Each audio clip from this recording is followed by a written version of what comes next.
Hello and welcome to this week's edition of the Munce Report as trainer Chris Munce joins us to preview all the weekend action. Well, mate, the roll continues, and since we last caught up, 2 starters for 2 winners, as both Skate to Paris and Wowzers have made it back-to-back victories with Metro wins this week. Yeah, Adam, I'm really happy with how the team's going right now. They're all racing as well as I'd like to hope they can, and Wowzers has certainly come back in great order. I mean, his win first up, I suppose, on the soft track. We thought that that was going to be suitable for him, but then yesterday, the way he quickened on top of the ground certainly showed that he's not just a wet tracker, and he's come back in really good order.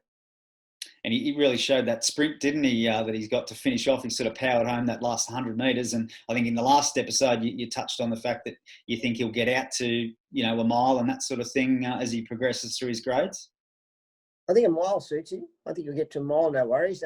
Whether he gets beyond that, I'm not too sure. But I suppose the same was a bit like Skate. I mean, she early days ran some quite credible races over a mile early days as a 3-year-old, but then we never really got her out there for whatever reason, but she certainly, the way she picked him up at the end of a mile last Saturday certainly suggests that she'll run that easily. Yeah, what a mare she is, and obviously she's in winning form. You were contemplating, when you were going to spell her, but I understand you're going to keep the roll going with her. Yeah, well, look, she's a mare, she's in form, and as all the wise old trainers say, when mares are in form, you can't go putting them in the paddock. You've got to sort of keep them going. And she's a sort of mare that likes stable life. She gets pampered, and she enjoys being around here in the stable, having the horses around her and being looked after daily. And she's actually one of them mares that thrives in work and being in a stable. And obviously we've touched on her story quite a number of times, but it just keeps getting better, doesn't it?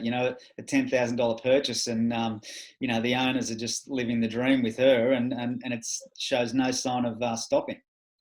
No, she's just remarkable. She really is. I mean, she just keeps going from strength to strength. I mean, at some point she's going to put the flag up and just say, well, I've had a good time with it, but I don't want to do it anymore. But, when that day comes, she'll have a very good life afterwards, I'm sure. But, right at this point in time, I'm just concentrating on getting her back to the races in a fortnight.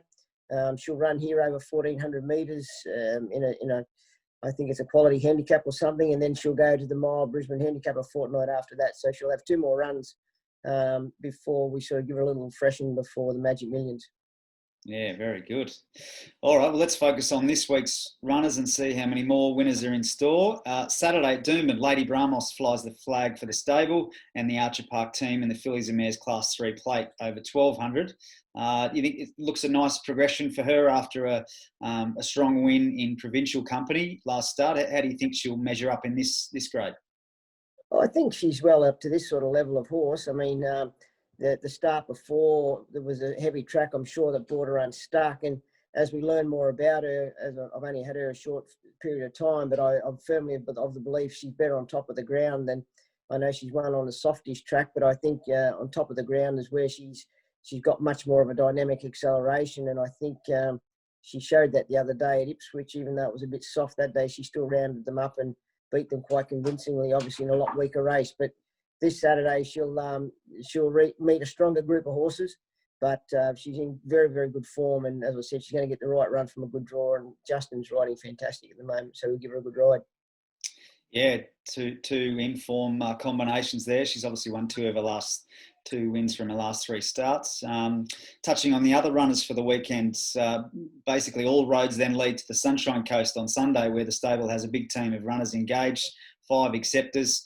You do have Coco Fashion as a dual acceptor for the Gold Coast and the Sunshine Coast. What are you leaning to there? Probably leaning to Caloundra. She's just drawn that little bit better there.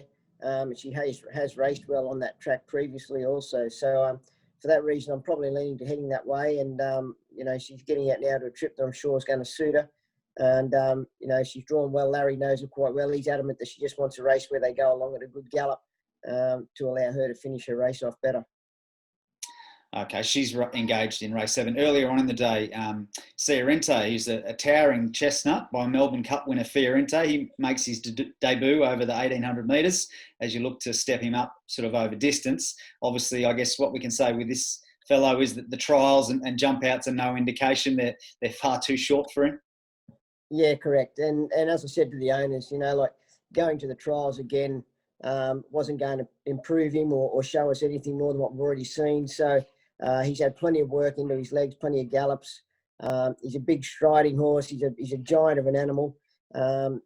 These shorter races, he doesn't get a chance to travel or get on the bit and give himself any chance to finish off. So I'm sure Sunday I'll be just letting Justin ride the races as they unfold. And look, I don't know what to expect. I don't know where he'll be in the run, whether he'll be on the speed or out the back or midfield. I really don't know, but it'll be more of a learning curve to see where we go after Sunday with him. Yeah, sure. Interesting to see how he goes on debut.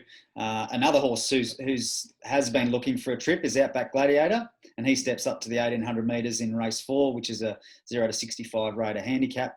He was an enormous run at Ipswich last start, where he rattled off an amazing sectional to get home. To finish off there. Yeah, he ran absolutely incredible the way he finished off. Once again, the poor bugger, he can't draw a good gate. He's drawn outside gate his last 3 starts, and nothing changed on Sunday. So I think, Michael's had enough rides on him now. He knows what to do on him. He'll probably let the horse find his feet. Another race where we hope they go along at a good, even gallop, and that'll give him a chance to finish his race off well. Very good.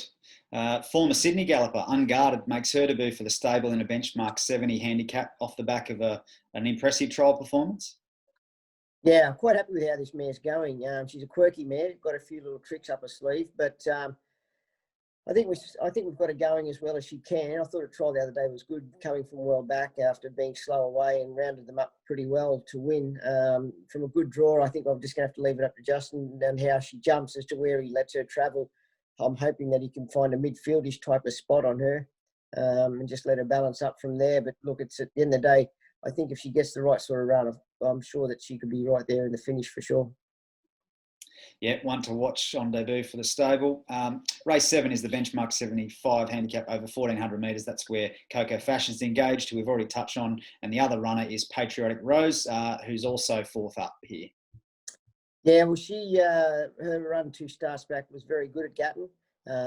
Had no luck, got back, got interfered with, but still rattled off good sectionals to run 2nd. I thought the other day probably wasn't one of Michael's better rides. He was stuck a bit wide on her and made a long sustained run, and she just couldn't finish off. So I think tomorrow on Sunday, wherever she lands, we'll just let her travel comfortably. She likes Clown, she likes the big tracks, and if she goes back to her run 2 starts back, you wouldn't put it beyond her to be right there in the finish for sure. Very good, mate. Well, that's the wrap for the weekend runners. Fingers crossed the winning run continues for yourself and Connections. Good on you, Adam. Thanks, mate.